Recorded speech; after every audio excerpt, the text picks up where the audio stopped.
Okay, now I intentionally took that break so you're not thinking failure, failure, failure, and I'm asking this next question, okay? This is not a segue into the next question.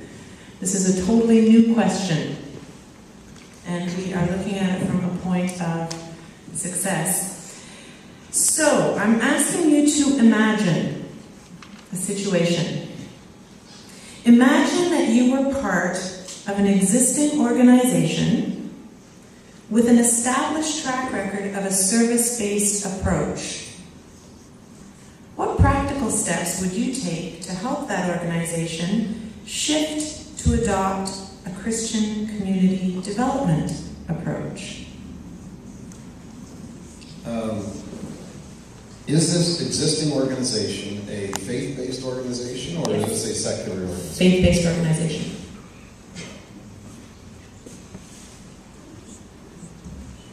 And this is,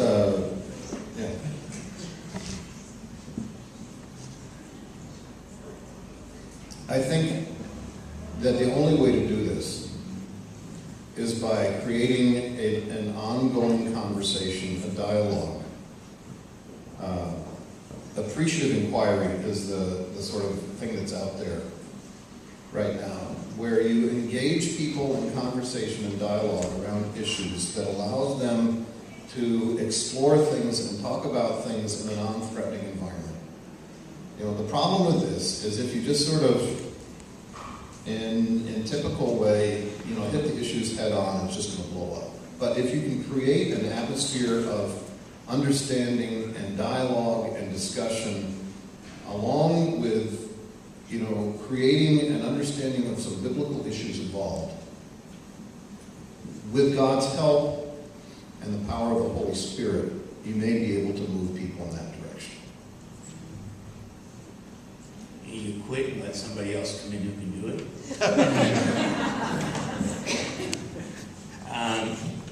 Again, if I go back to some of my mentors, I remember way back when somebody saying to me that if you're going to do anything in the city, map out your timeline, and then multiply by 2, and then double it. I don't think this kind of change comes quickly. We expect at Yonge Street Mission it will be a decade-long process of change. And quite bluntly, I suspect that 100 years from now we'll still be doing service delivery. There are always going to be needs. Jesus suggested that we give to all who ask. For those of you who can appreciate the expanded Old Testament, the Book of Tobit suggests that giving alms is good for our soul, and that we shouldn't let our eye begrudge the gift we give.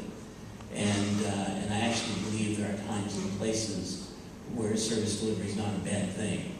Conversely, we've done way too much of it, and we need to make that change. For us at Yonge Street Mission, we've been talking about it for probably 5 years, on again, off again, in a fairly non-structured way. And we began more structured conversations a year ago when we started bringing people in to do staff training around community development. I think so far, I think we've offered 2 courses and are about to offer our 3rd course in a couple of weeks. In addition, we've started sending staff away to events like this. The last event the Salvation Army did, to the Christian Community Development Association meetings, school meetings, so on and so forth. But we think that it will be a decade-long transformation. What we have done is that the new ministries we start will be more purely community development. And so our new center in St. Jamestown has really no service delivery mandate. But if you take an organization, most because you're from the city, don't take an organization like our community center, its whole history for 40, 50 years has been around the delivery of service. Maybe the other word I want to put in there is grace. We have phenomenally amazing, loyal staff who stay way longer than average, and we need to be as graced in our relationships with them as we are graced in our relationships with the community, and that means giving time for transition. So it'll be a long Three things come to mind. The first two are Catholic. The first is the notion of charism. Some of you might be familiar with this. Charism is that quality, that character that is most essential to who you are. You know, the closest Protestant thing we would be familiar as Protestant would be that imago Dei, that thing that just telegraphs, shines out, God is present in this person. I think organizations, it's an adaptation of the concept, also have that type of a charism. And I think just as no matter how screwed up a person is, they always have that image of God in them, that is decipherable if you have the right pair of glasses on. I think the same is true for organizations, no matter how screwed up you are, and I've been part of some really screwed up ones. There is something irreducibly good in your heritage, which if you go back and root it out together, that will be, and you take it day by day, you will find the good in community, you know, the good path of community development. Because community development is integral to the gospel. I think that's what we've been trying to say here. So it's not separate from who you are now. It's buried in there. So it's not like you got to erase the blackboard and start from scratch. The second Catholic term is subsidiarity. If you're familiar with Catholic social teaching, subsidiarity is the principle that you devolve power to the people who are closest to the problem, because they have the most knowledge, first-hand knowledge of the problem. So that's as true of politics as it is of organizational structures. And the last one is... Sorry, Jonathan. Can you elaborate on that a bit more? I think we need to understand, maybe give an example of what you're speaking about. Sure. Sometimes frontline staff know way more about clients than middle management. It's not a criticism, it's just a fact of life.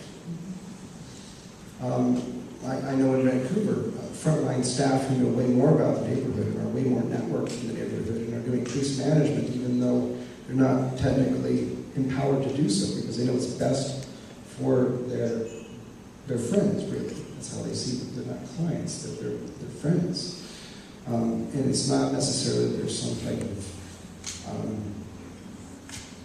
plan to suppress this, keep them disempowered. It's just maybe there isn't the capacity within an organization to do that type of case management in a formal way.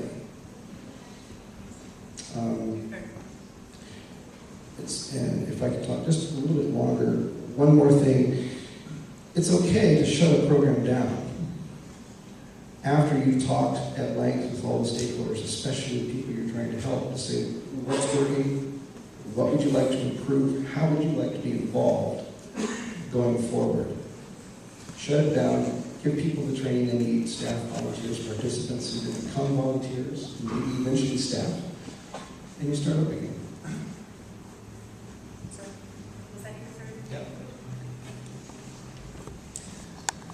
Well, I have a lot of respect for you urban leaders that have that kind of patience. 10 years to organize some change. I'm a much less patient person. And I suspect that's why I got fired from my first job. That the organization did not move as quickly as I thought it should.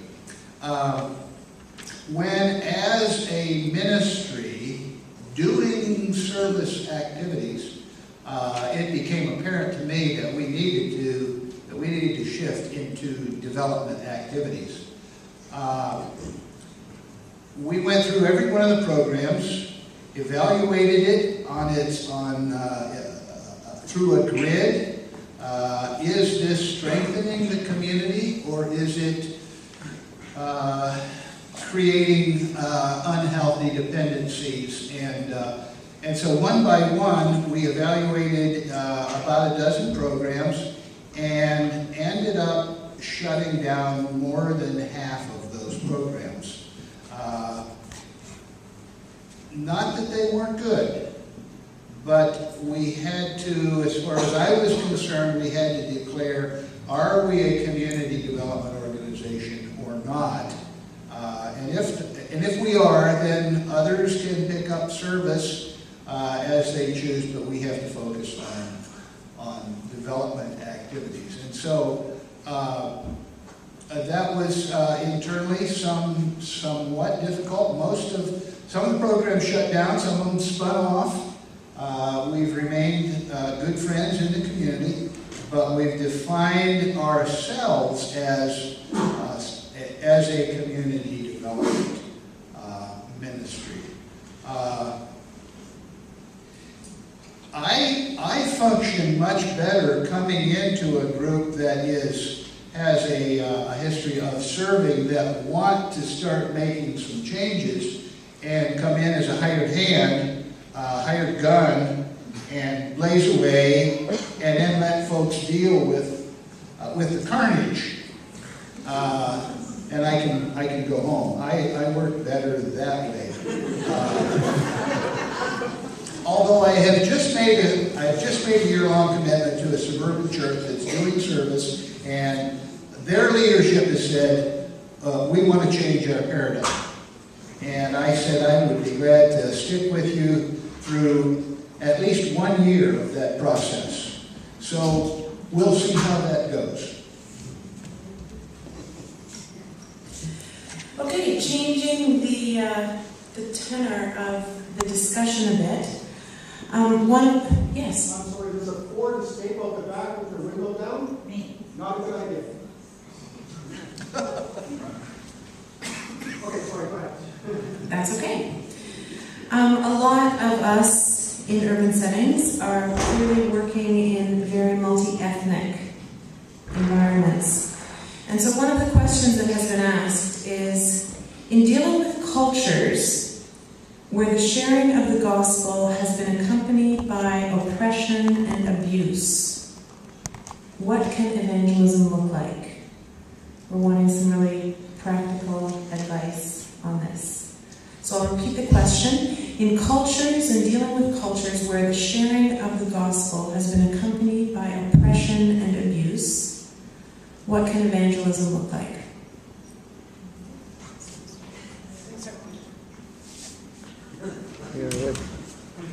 Actually, I don't mind starting with this one. I believe that every old mission in North America has been abusive, and that the gospel has been accompanied by abusive practices. And that's true of the mission I work for, and it's true of virtually every mission I've ever visited. And I believe the ones that I haven't visited are equally oppressive or have been. So that's easy, and I've thought a lot about this because I remember when I first came to Yonge Street Mission, hearing the stories that Yonge Street Mission was better than many of the old missions because we used to only make people sit through short sermons before they got their meal.